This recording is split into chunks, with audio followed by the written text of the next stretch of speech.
गुजरांवाला से, जहां पर CIA पुलिस की जानिब से जराइम पेशा अफराद के खिलाफ कार्रवाइयों का सिलसिला जारी है।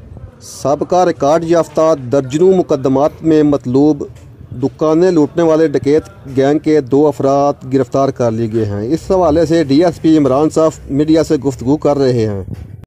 ये खबर वगैरह 3 अफराद पे मुश्तमिल गैंग है जो आमतौर पर शाह बराबरी करते हैं। इन्होंने दर्जनों वारदातें की हैं, स्पेशली सियालकोट और गुजरांवाला में, जिसमें सियालकोट में इन्होंने दौरान वारदात 2 अफराद को जख्मी भी किया था। एक इनका साथी पहले ही सियालकोट पकड़ा जा चुका है, 2 खबर वगैरह को इधर पकड़ा गया है, इनसे रिकवर भी की जा रही है और काफ़ी सारी वारदातें ट्रेस होंगी।